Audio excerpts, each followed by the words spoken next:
Assalomu alaykum do'stlar. CTF Yech darsligimizga xush kelibsizlar. Bugun sizlar bilan Hub platformasidagi Moneybox mashinasini ishlab chiqamiz. Ya'ni unchalik qiyin bo'lmagan, easy darajadagi mashina hisoblanadi. Xo'p, bu yerda mashinani tayyor sozlab olganman, serverni yoqib olganman va birinchi navbatda biz buni IP manzilini topib olishimiz kerak. Qurilma routerning IPsini topib olaman va bu yerda sudo netdiscover orqali biz bilan tarmoqdagi qurilmalarni qidirish so'rovini yuboramiz va mana bu yerda bizda ishlab turgan serverimizni IP manzili chiqdi. Xo'p, buni CURL orqali tekshirib ko'raman. Tekshiradigan bo'lsak, mana Moneybox title orqali, ya'ni bizga saytni ochib beryapti. Xo'p, headerlarni tekshirib ko'ramiz. Bu yerda 200 OK qaytyapti va serveri 238-gacha Apache'da ishlayapti ekan va operatsion tizimi Debian'da ishlab turibdi deb bizga aytyapti. Xo'p, kelib buni birinchi navbatda qaysi portlari ochiqligini tekshirib ko'ramiz. Xo'p, bungacha terminalni nomlab olaman. Xo'p, bunisi CURL bo'lgan bo'lsa, nmap. Xo'p, nmap IPsini kiritaman -cv -a. Xo'p, menimcha yetadi shu. Ya'ni mana shu skanerlarni amalga oshirsa, xo'p, kelinglar bunga -tor va -min reytlar ham qo'shib ketamiz, ya'ni tezligini oshirish uchun. Xo'p, bu natijasi chiqqunigacha saytimiz ichida yashirin kataloglar bormi? Oddiyroq skaner amalga oshiramiz, ya'ni dir orqali tekshirsak ham bo'ladi. Xo'p, bu yerda dir deymanda bizda nechida? 17 ni ichida yashirin kataloglari borligini tekshirdim. Xo'p, bu skanerlar bizga natijani chiqarib bergunigacha men saytni qanaqa holatdaligini brauzer orqali tekshirib ko'raman. Xo'p. Okey, mana bizda sayt ochildi. Shunchaki bitta bizga oddiygina ma'lumot berilyapti. Ya'ni it's a very simple box, so don't overthink, ya'ni ko'p o'ylama, oddiy mashina deyapti. Xo'p, demak nmapga qaytamiz. Mana bizga nmap chiqarib berdi. Demak, FTP porti ochiq ekan va bu yerda aytib ketyapti FTP anon, ya'ni FTP anonymous, ya'ni loginga dastur bor ekan. Mana anonymous FTP login allowed deyapti va ichida try to find degan rasm mavjud ekan va buni ruxsatlari biz o'qishimiz mumkin ekan rasmda. Xo'p, yanachi 22-port ochiq ekan. Demak, SSH orqali bog'lanishimiz mumkin bo'lar ekan bunga. Keyin 80-port ochiq. Xo'p, yana nimalar bor bu yerda? Blogs bo'limi bor ekan, index.html va server status bo'limlari mavjud ekan. Xo'p, yaxshi, bu yerda qani kodlarning orqasini tekshirib ko'ramiz. Bizga kerakli ma'lumotlar bormi bu yerda?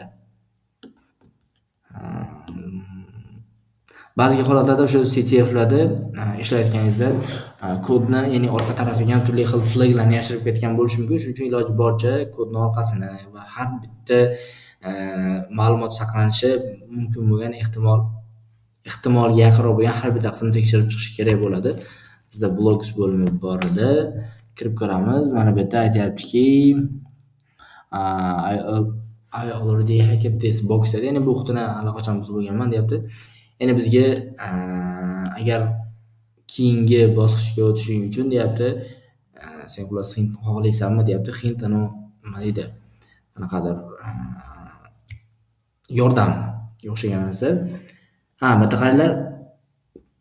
Bitta bizda izoh sifatida the hint is another secret directory deyapti. Ya'ni hint boshqa yashirin directory ekan. U mana bu secret text degan katta ehtimol matnni pejning ichida joylashgan. Mana buni copy qilaman. Xo'p. Iloji bo'lsa hammasini copy qilib olsak ham bo'ladi. Mana bu joydan notepad ochib olaman. Xo'p, notepaddan biz mana bu qismini copy qilamizda, xo'p, blogni o'rniga joylashtiraman. Mana there is nothing this page, ya'ni bu sahifada hech nima yo'q va bu yerda ham mana qaranglar bizga secret key berib ketyapti. Xo'p, demak mana bizga secret key berildi. Xo'p, qaranglar bizda qanaqa secret key emas, masalan bu secret key nimaga ishlashi mumkin? Buni tekshirib chiqishimiz kerak. Sayt ichida nimalar bor? Bu qaysidir yuzerni parol deydigan bo'lsak, u parol emas, bizda maxfiy kalit deb berib ketilyapti. Xo'p, agar yuzer topsak, SSH ochiqmi, SSH ga bog'lansak bo'ladi. Katta ehtimol bu Xo'p, ko'ramiz qani ma'lumotlarni, ya'ni saytni tekshirish davomida bizga yana ham boshqa foydali ma'lumotlar chiqib qolar balkim. Bizda FTP porti ochiq edi. Kelar FTP ga ulanib, ichidagi rasmni ochib ko'ramiz. Ichida nimalar bor rasmda, qanaqa ma'lumotlar yashirilgan. Xo'p, FTP ga ulanaman. Xo'p. 17. Anonymous parolni bilmayman. ls qiladigan bo'lsak, mana bizda try to find rasmi. Buni get orqali yuklab olaman. Xo'p, yuklab oldik. Endi yangi sahifa ochamanda bu yerdan mana try to find rasmi. Buni open qilib ochib ko'ramiz. Xo'p, oddiy rasm. Bu yerda buni orqasida qanaqadir ma'lumot yashirilganmi kelar, buni formatini ko'rib olaylik. Buncha orqasida qanaqa metadatalari bor. Exif tool try to find deydigan bo'lsak, Exif tool dasturi bizga rasmlar orqasidagi metadatalarni o'qish imkonini beradi. Xo'p, bu yerda e'tibor beradigan bo'lsak, rasm shu 2021-yilda yaratilgan ekan. Uni ruxsatlari va type JPEG formatda ekan, file extensioni. Va bu yerda bizga unchalik kerakli ma'lumotlar mavjud emas. Xo'p, demak, rasmlar orqasida kerakli ma'lumotlar yo'q.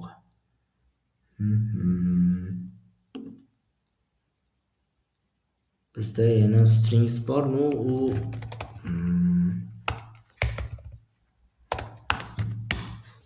Bu ham prosta rasmlar orqasidagi o'zini kodlarini o'qib beradi. Xo'p, nima qilsa bo'ladi bu yerda? FTP ni ichiga birorta fayl yuklay olamizmi? Put orqali yuklasak bo'ladi. Try to find ni qayda yuklamoqchi bo'lsam yo'q. Permission denied beryapti. Xo'p, bizda ruxsat yo'q ekan. Kelinglar, rasmda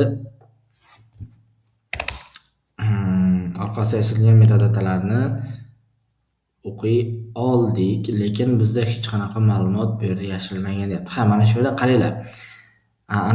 Mana bu joyda berilgan secret key, balkim xullas kiberxavfsizlikda qaranglar. Mana shu yerda steganografiya degan yo'nalish bor.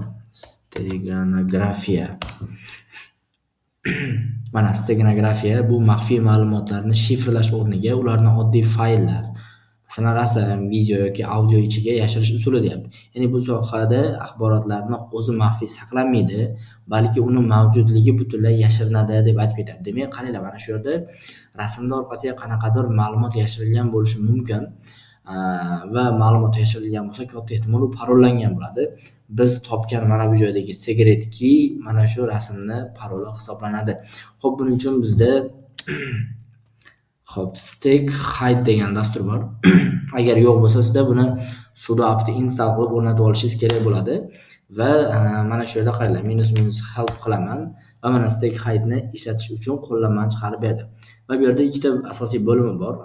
Embed bor, ya'ni rasmni orqasiga qanaqadir fayl biriktiradi. Extract bor, rasmni orqasidan faylni ajratib oladi. Biz extract qilamiz va xo'p, biz mana bu joyda SF dan foydalanishimiz kerak. USF stego file, ya'ni mana shu yerda bunday qilaman. Stack hide extract -stego file. Bizda stego file qaysi? Try to find. Enterni bosaman. Mana bizdan parol so'rayapti. Keyni kiritib enterni bossak, mana. Demak, bizdan data.txt degan faylni ajratib berdi. Okey, zo'r. Mana bu joyda mana data turibdi. Cat bilan datani o'qiydigan bo'lsak, hello Reno deyapti. Ya'ni men senga Xullas, muhim ma'lumot haqida aytganman. Seni paroling juda ham zaif, o'zgartirishing kerak deb xullas aytib ketyapti. Va mana bu joyda kimga asosiy e'tibor qaratyapti? Renuga. Demak, mana shu joyda bizda Renu degan foydalanuvchi bor. Renu'ni paroli zaifligini aytyapti. Demak, biz mana shu zaif paroldan foydalanib tizimni buzib kirishimiz kerak bo'ladi. Xo'p. Stego deb qo'yaraman bu bo'limni. Endi yana yangi bo'lim ochamizda. Endi qaranglar, mana shu yerda biz parolni, loginni topdik, parol topishimiz kerak. Parolni qanaqa qilib topamiz? Brute force usuli orqali topib chiqishimiz kerak bo'ladi. Brute force o'zida Hydra tool bor. Xo'p. Mana shu joyda minus L qilamanda, Renu bizda user bor, minus P bilan user share word list ni ichidagi ro'yxatni olamiz. SSH portiga hujumni amalga oshirasan 10.02.17 IP ga enterni bosaman va ozgina kutamiz. Bu bizga katta ehtimol Renuga tegishli bo'lgan parolni topib beradi. Xo'p.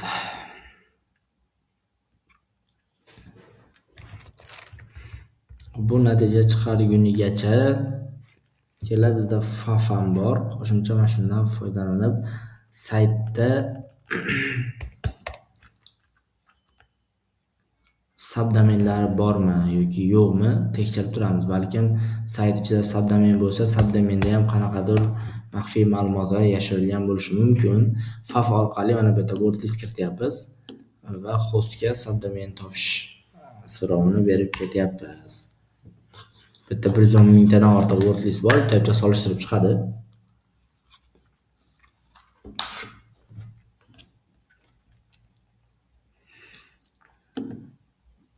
Xo'p, qaranglar, zo'r. Mana bizga Renu userni parolni topib berdi. Rostdan ham zaif ekan, 9 dan 1 gacha ekan paroli.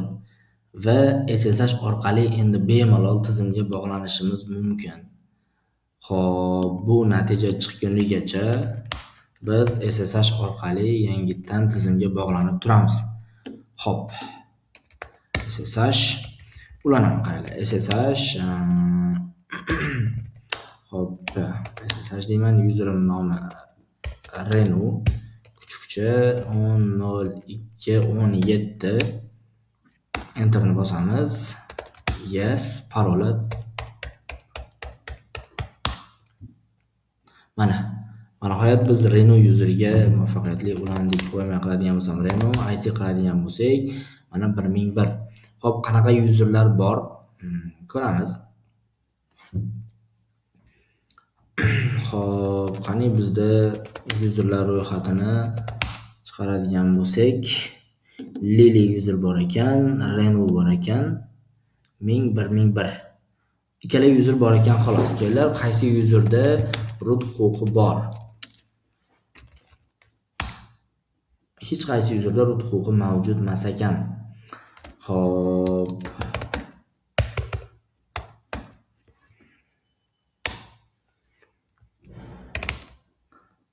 ls-la katta R qilamiz va ichida nimalar bor? Bu yerda IGRC va IGRC pub bor ekan. Renuga, biz Renuga ulanganmiz. Xo'p, Lily userda nima bor? Mana bu yerda Lily userga kirdi. Qaranglar, bu yerda SSH bor ekan Lilyning ichida ham. SSH ga bizga kirishga ruxsat bor. SSH ning ichida nima bor? Ko'ramiz. Authorized keys bor ekan. Zo'r. Qani bu yerdan Lilyga kirib ko'ramiz. User text kit bilan user textini o'qiymiz. Mana flag topildi. Bu ikkinchi flag ekan. Birinchi flag qayerda edi? Mana bu birinchi flag Renu'ning ichida ekan. Ikkinchi flagni topdik. Uchinchisi rootning ichida bo'ladi. Biz bu yerdan ls-la qilib SSH ga kirib olamiz. Okay, mana authorized keys. Agar qaranglar, birorta userni, ya'ni tizimga buzib kirgan paytingizda userning ichida SSH papkasida authorized keys bo'ladigan bo'lsa, siz bemalol login parolsiz o'sha userga ulansangiz bo'ladi. SSH lili kuchukcha 10.02.17 enterni bosaman. Yes. Mana. Demak, biz lili yuzeriga muvaffaqiyatli ulandik. Xo'p, sudo -l qiladigan bo'lsak, wow, zo'r. Sudo -l lili yuzerida ishlar ekan va bu yerda aytyapti bizga no password, parolsiz Perl dasturini ishlata olar ekan.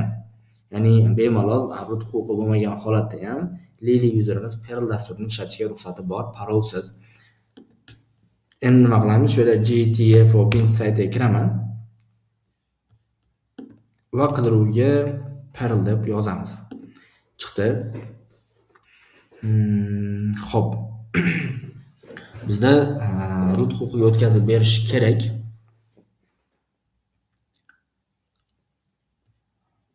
Xo'p, kodni copy qilamiz. Yo'q. Bu kod ishlamadi. Bizni oddiy dollar bu, oddiy user. Bizda panjara chiqish kerak root huquqiga o'tish uchun. Nimaga bu yerda ishlamadi? Xo'p, kelamatdan so'raymiz. Perl orqali root huquqini olish. Ha, bitta farqi mana oxirida nuqta virgul. Bunda mana nuqta virgul yo'q edi. Mana zo'r. Panjara bo'ldi. Whoami qilaman root, iz qiladigan bo'lsak, mana 0. Demak, biz juda ham sodda holatda renew user orqali liliga o'tdik va root huquqini qo'lga kiritdik. Mana shu yerda eng katta zaiflik, ya'ni parolsiz Perl dasturini ishlatishga ruxsat berib qo'ygani va bu yerda biz asosiy o'rgangan narsamiz to'g'ridan-to'g'ri rasmlar orqasidan fayllarni ajratib olishni, ya'ni steganografiyada bu juda ham ko'p ishlatiladi. Masalan, qaranglar. Oddiy holatda rasmni ichiga qanaqa qilib fayl yashirish mumkin. Shuni hozir sizlarga amaliy holatda ko'rsatib beraman. Xo'p, buning uchun bizga bitta rasm kerak bo'ladi. Xo'p. Kela internetdan birorta rasm topamiz. Xo'p, bu yerdan hacker image deyman. Mana shu rasmni yuklab olaman. O'zimga save image qilamiz va qayerga? Pictures ga yuklab olaman. Menimcha yuklandi. CD JPEG ekan. Open qiladigan bo'lsak, ochib ko'ramiz. Qani rasmni mana yukladi. Kichkina xira bo'lsa ham. Xo'p, endi qaranglar, mana shu yerga men rasmni orqasiga zararli faylni yuklashim kerak. Ya'ni zararli emas, birorta masalan, qaranglar shu yerda echo deymanda salom degan so'zni, ya'ni salom emas, mana shu mana PHP yonda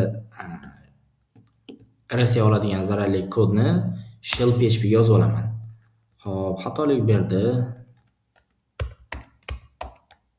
Ko'ramiz hozir. Nimaga xato berayotganini. Bo'ldi. Cat bilan shell o'qiydigan bo'lsa, mana ichida shunchaki PHP kod bor. Mana shu PHP kodni rasmning orqasiga joylashtirishim kerak. Xo'p, rasmda keldi, nomini o'zgartirib olaylik. Bundan shunchaki rasm .jpg deb formatni ham o'zgartirib olamiz mana.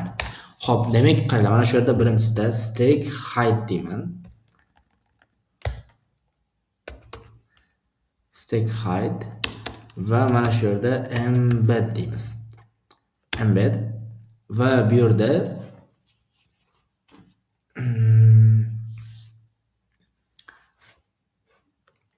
xo'p, hozir mana shundan chiqdi, ko'rib olamiz.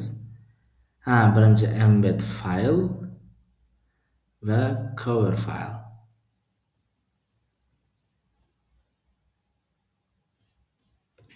Xo'p, tushunali. Stack hide embed qilamiz. Minus embed faylga mana bu joydagi rasmni beraman va cover faylga shell deb beramiz. Parol qo'yapti. parol qo'ydim. Hop, shell PHP it's not supported deyapti, ya'ni buni qo'llab-quvvatlamas ekan. Kelar buni oddiy qilib o'zgartiraman. Move deymanda shell PHP ni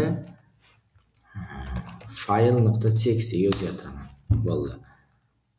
Qaytadan hop xato ketdi. Bizda file.txt it's not supported nimaga? Yoki adashtirdim. Mana bu joyda bizda file.txt cover faylda rasm JPEG bo'lishi kerak. Bo'ldi mana. Mana shu yerda biz o'rnini almashtirib qo'ygan ekanmiz. Qaylar rasm JPEG ni orqasiga biz mana bu faylni biriktirib qo'ydik. Xo'p, kela endi mana shu yerda demak bo'ldi. Ya'ni bizda boshqa hech qanaqa muammo qolmadi. Bundan oldin tepada ko'rdik, ya'ni rasmni orqasidan fayl ajratib olishni ko'rdik va bunda bo'ladigan bo'lsa, endi rasmni ichiga birorta zararli faylni yoki birorta dasturni biriktirib qo'ysangiz bo'ladi. Tepada ham bitta qo'llab-quvvatlardi, faqat biz prosta o'rnini almashtirib qo'ygan ekanmiz, shuning uchun bizda muammo chiqayotgan ekan. Demak, istagan, ya'ni rasmni ichiga istalgan faylni joylab ketsak bo'ladi. Ya'ni xuddi shunaqa qilib ma'lumotlarni olishimiz mumkin. Endi qaranglar. Hop, mana shu yerda Exif tool orqali qani buni ichini ochib ko'ramiz. Exif tool rasm JPEG ni ko'radigan bo'lsak, formati mana bugun yaratilgan sanalari chiqib turibdi. Hajmi, ma'lumotlarni mana bizga oddiy holatda chiqarib beryapti. Ya'ni siz bemalol istalgan rasmni orqasiga istalgancha faylni, dasturni biriktirib ketsangiz bo'lar ekan. Xo'p, bugun ko'rgan yangi bizda agar kimdir buni ishlatib ko'rmagan bo'lsa, stick hide-ni ishlatib ko'rishni tavsiya qilaman. Ya'ni rasmning ichiga ma'lumot yashish uchun juda ham zo'r tool hisoblanadi. Hop, mashinani iloji boricha ishlab ko'ringlar. Darajasi unchalik qiyin emas, ko'p vaqtingiz ketmaydi. Agar qanaqadir savollar bo'ladigan bo'lsa, izohlarda yozsanglar yoki o'zimga yozsanglar, iloji boricha javob berishga harakat qilaman. Hop, salomat bo'ling, o'zingizni ehtiyot qiling, kanalga obuna bo'lishni unutmang.